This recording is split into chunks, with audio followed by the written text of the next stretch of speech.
Once, there was a place where people believed they could leave their worries behind at the gate, where parents bought tickets to happiness, teenagers found first kisses behind roller coasters, and children stared wide-eyed at rides that reached for the sky. A place that was meant to be untouchable by sadness or time. Now, that same place sits behind rusted fences and warning signs that do nothing to keep the curious out. Trees have grown taller than the Ferris wheel. Roots crawl through the foundations like veins reclaiming a dead body. Wind whistles through broken beams and half-buried bumper cars. Some say it's haunted by memories. Others say by something much worse. When the park first opened, locals thought it would save the town. The owners promised jobs, tourists, a future. They hired teenagers for the summer.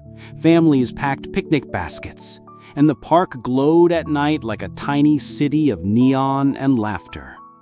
Some old-timers still remember how the street outside would be jammed with cars for miles on opening day every year.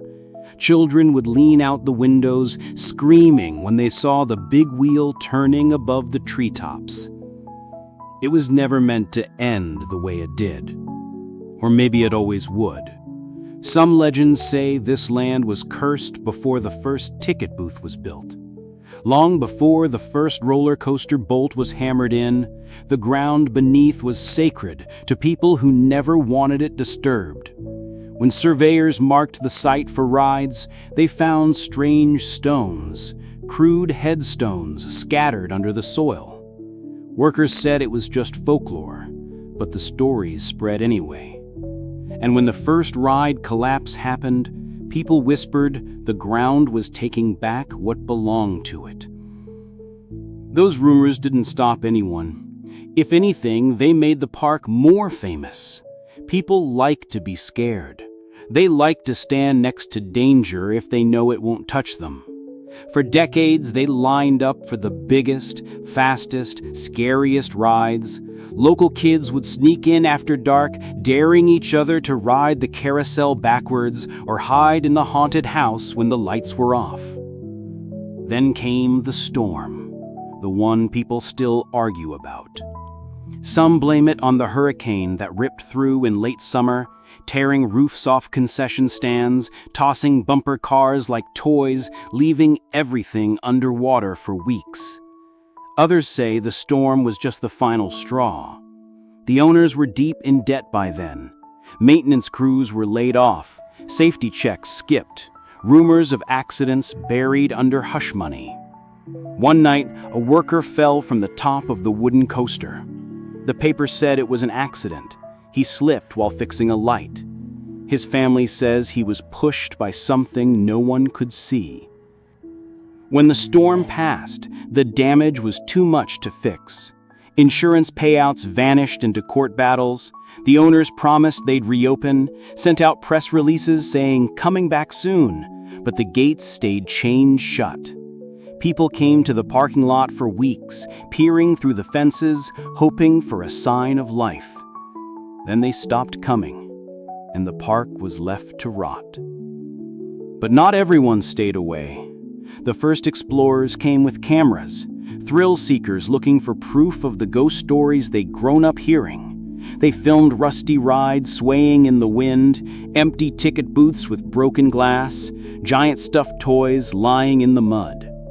The videos spread online. New stories sprang up. The flickering lights in the funhouse, the shadowy figure sitting on the carousel horse at midnight, the sound of a child crying near the food court that had burned down years ago. One group of friends snuck in to film a ghost hunting video. They never planned to stay more than an hour, just enough to get shaky night vision footage and maybe a jump scare or two. But when they reviewed the recording later, they found something none of them remembered hearing. A faint voice, right behind their laughter, whispering, "Get out." One of them refused to ever go back inside. Another went back alone, convinced he'd find proof the place was alive, or something in it was. He hasn't been seen since. Locals mostly keep their distance now. Older folks say it's just a dangerous ruin full of mold, rust, and lawsuits waiting to happen. But ask the teenagers who drive by at night, they'll tell you they've seen shapes moving between the rides when the moon is bright. They'll tell you about the girl in the white dress who stands by the gate sometimes, barefoot, her hair covering her face, vanishing when headlights hit her. They'll dare you to get out of your car and walk up to the fence, or better yet, climb it. They'll laugh when you pretend you're not scared. Inside the gates, nature has become the new ruler.